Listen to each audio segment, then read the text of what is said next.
Today we're talking about morning mastery, crafting your unstoppable life in 2024. And basically, it's all about having a routine. We were just talking off air about we all have our little habits, our little routines. And you were saying you actually didn't like a routine when you were working in an office, but then we were like, it's about having the right routine. And this episode has been inspired by a couple of our members, right, Andrew, with their issues and how they're attempting to change their habits and routines at the moment.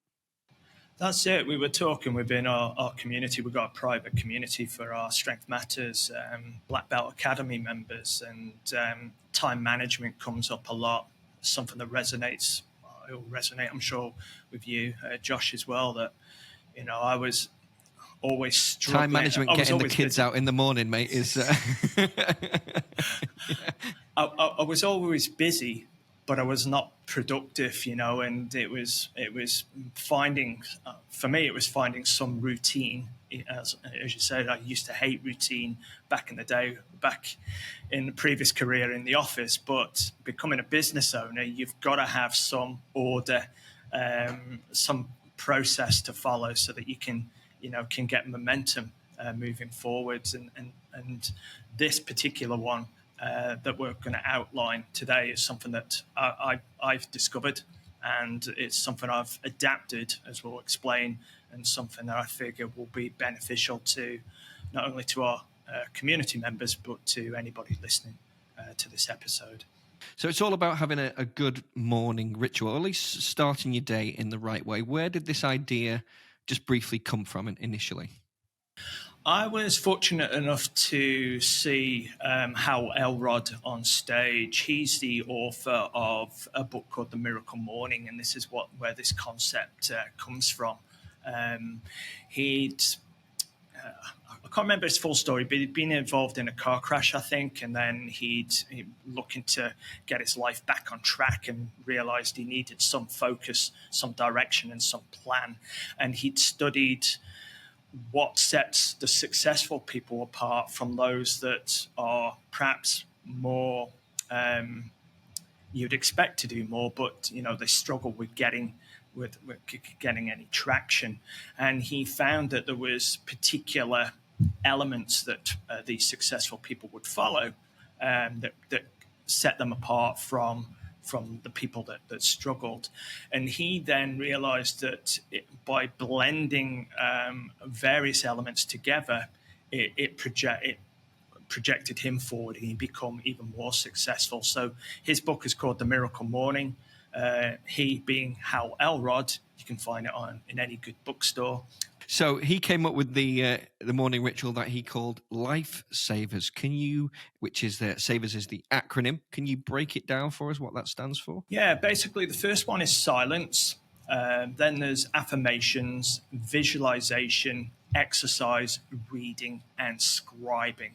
And basically he follows that over a first thing in the morning. But I'll explain how I've adapted it over time. But yeah, they're the 6 elements. Okay, so let's talk about how you do it then. So the start of the routine in the morning is silence. How long do you spend in silence? Not very long. I like to talk, but it's just really to clear the noise in your head. So I'll get up in the morning. I'll make sure that I'm hydrated. So I'll first thing I'll go downstairs and I'll get a couple of glasses of water in me, and then I'll sit down on the sofa or on a chair, and I'll just sit in silence for whatever feels comfortable. Sometimes it might be 2 minutes. Sometimes it might be, say, 5 minutes or so, but no more than 5 or 10 minutes, really. It's just really to clear my head, and then that gives me greater clarity moving forward. So is it just a sort of a few minutes of kind of meditation before you get going, I guess, in the morning? Yeah, the silence actually moves into the second component, which is meditation. And historically, I used the Headspace app. I used to use that, but I've moved over now to I've forgotten the name of the one now. Calm. I've been trying different ones, just to get a different take on things. And so it doesn't matter what you use. You might not even use an app, but I find an app helps me just get into the zone. And again, back in the day, I used to think, oh, meditation was all woo-woo. But now, as I'm older and I've actually experienced it, it does give me greater clarity in mind, better energy. Yeah, on that point, actually, Andrew, have you found as you've got older, that you have just so much more going on in your head, that there's just the cogs are constantly whirring, there's all just stuff, basically? That's the best way I can describe it. And you find it much more difficult to switch off, because I used to be awesome at sleeping, besides but it's not just since having kids. As I've got older, I find it much more difficult to switch off in the evening. Yeah, it's a good point, and I think these are a big part to play as well, because we've got that much going on in our head, and then when your phone vibrates or it's close by, you're constantly switching. I think my mind, the thoughts that go through my mind are more than what goes through a goldfish. It's like in your head, gone within a couple of seconds. And as you say, it's that stuff going on, and that's pressure. And if there's too much negativity or too much noise in our head, then it pulls us away from what we should be focusing on, be that our business when we're in the business, but perhaps more importantly, focusing on our significant others, our partners, our family, and that, because that's what life's about. They're the most important people around us, and they deserve our undivided attention at the right times. And so, yeah, it's a good point. Absolutely. Yeah, like you, I found Headspace a useful app as well. Let's move on to the affirmations and visualizations. Can you dive into that a little bit more for us? Yeah, again, affirmations, I always thought was a bit woo-woo. It's, oh, gee, really?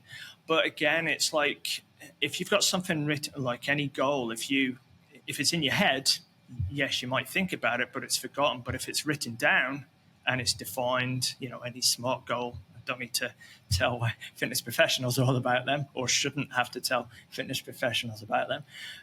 But if it's written down, an affirmation, and we read that out loud, then we're conditioning ourselves to feel that that's truth, and it should be written in a future tense, so that it's something that we're looking to attain.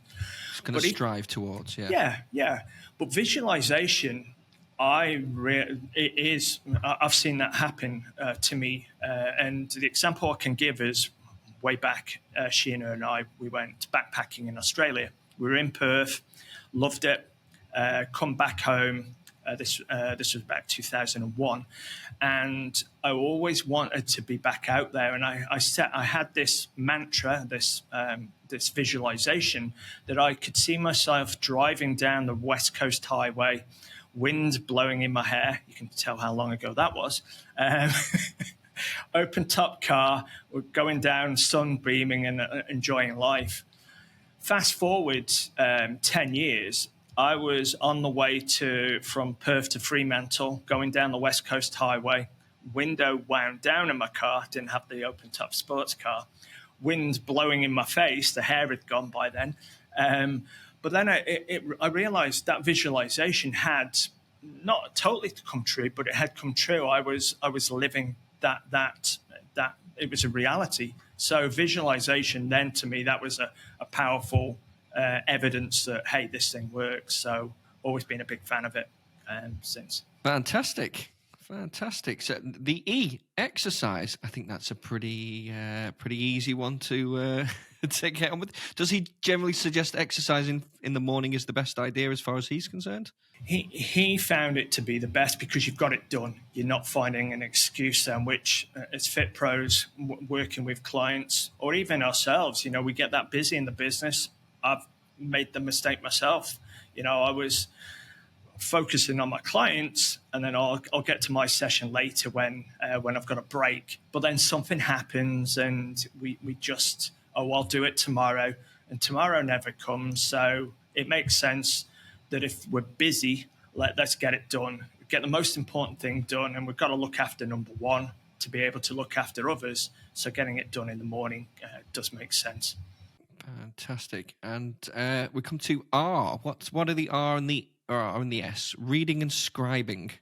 Reading and scribing. So reading, I'm big on personal development. Again, as fitness pros, we're always looking to enhance our skill set.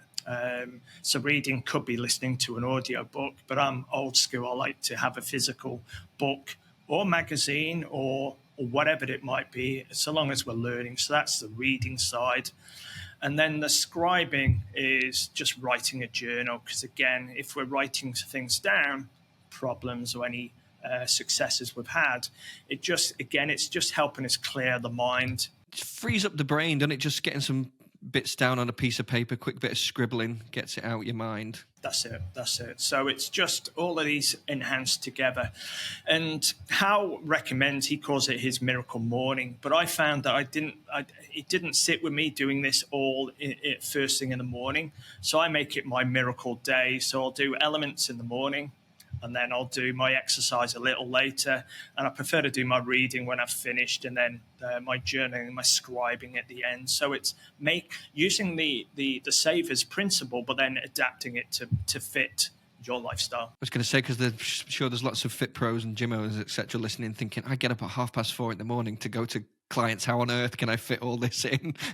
And that's when I first, when I first saw him, I was still working day to day as a PT, and I just thought, I'm not getting up at 3:30 to do this. So that's how I was able to adapt it then, and saw the results from that. So adapt it to fit your lifestyle, but as I say, find a ritual that works for you, and you'll have better success and greater clarity of mind.